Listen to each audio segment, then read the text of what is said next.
panga mtunzi tiende pamozi tonse a Zambia mtima umozi chikondi chatu palibe kusiyana ndife amozi tieni tipange dziko latu.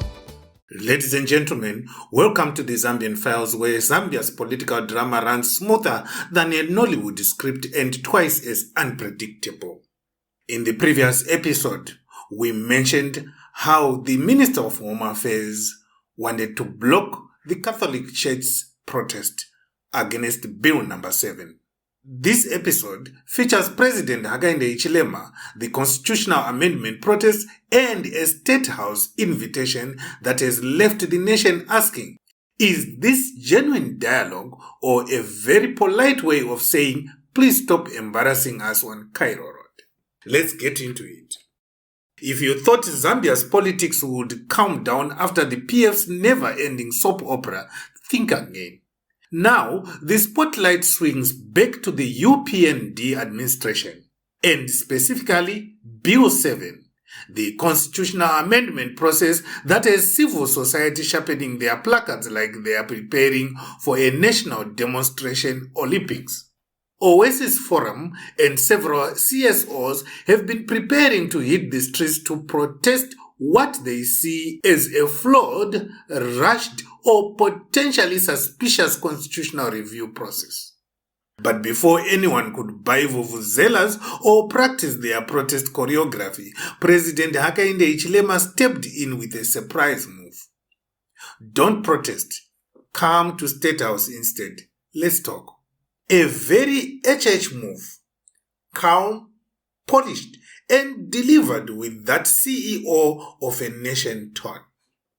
According to a statement from Clayson Amasaka, the man who writes press releases with the neatness of a man who irons his socks, State House is now presenting itself as the people's house, open to all citizens who want constructive dialogue, clarity, feedback, and solution-oriented engagement.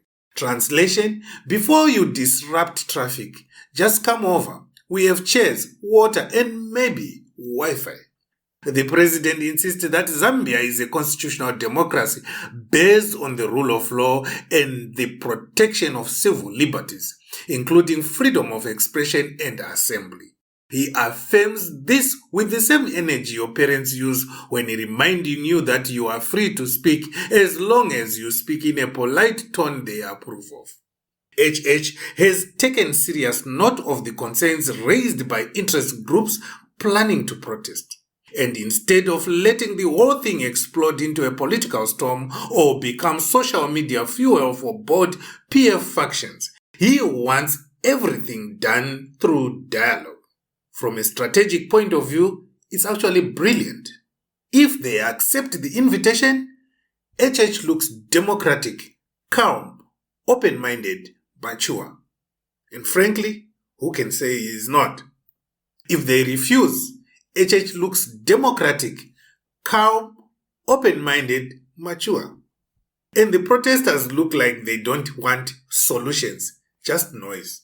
A win-win depending on how you look at it. But here is the million kwacha question. Is this the birth of a new political culture or simply an attempt to control the narrative before things get messy?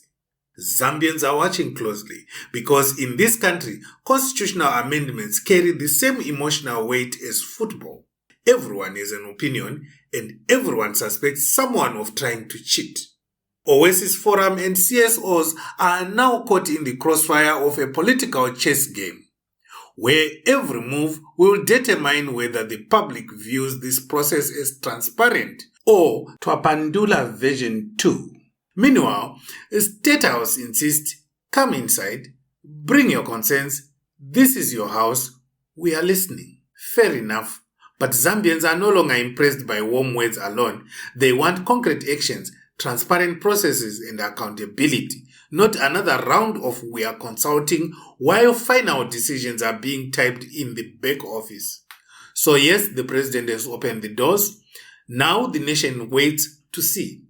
Will this dialogue change anything, or will it just be another meeting where pastries are served and nothing else moves? Welcome to Zambia, where the constitution is always under renovation and politics is the only industry that never experiences load shedding. This is the Zambian Files.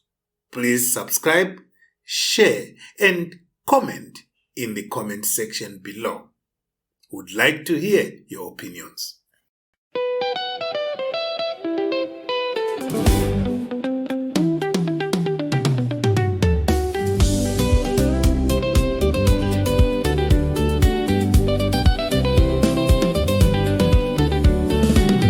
Tieni tonse tikumbukire kale pa independence tulandile bwino bakaundana tiwan Zambia one nation misozi ya freedom tinailila tonse Zambia yatu moyo watu tilili moji monga kale from kaunda tuwakaende tili pamoji one nation.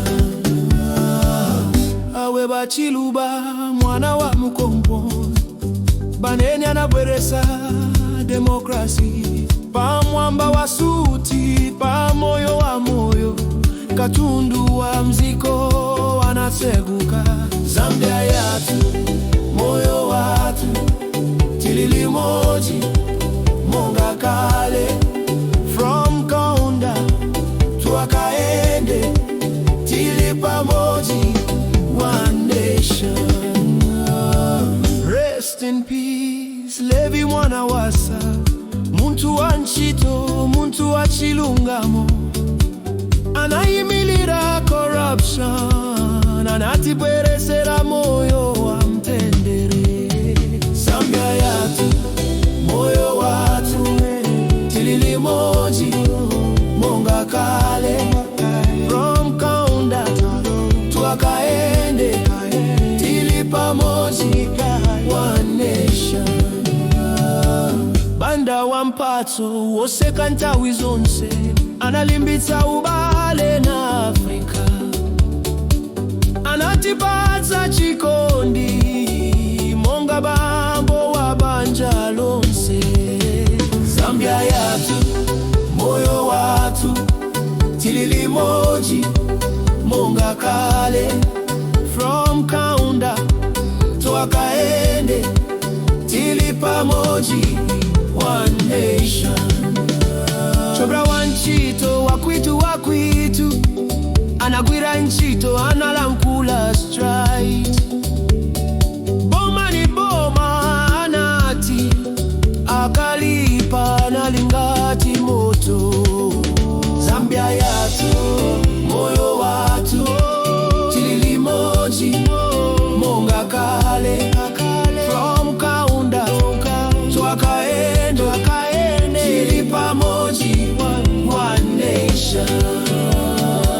Balungu na scarf mtawi ya mpepo anayenda mavuto ziko linayenda koma mumtima chifundo shinali analimbikitsa kukulupirika Zambia yatu moyo watu tilili moji monga kale from kaunda tuwakaende tili pamoji one nation.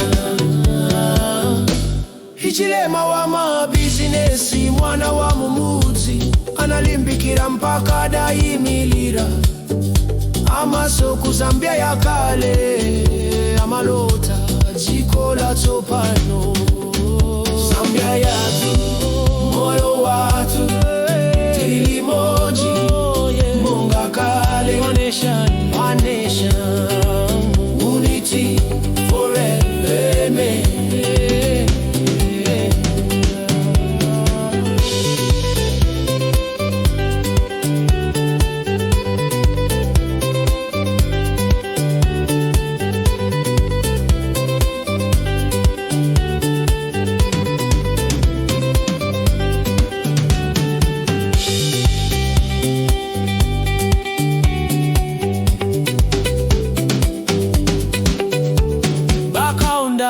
Bantu bakainde tonse ndife ana chikolino tisunge mtendere tisunge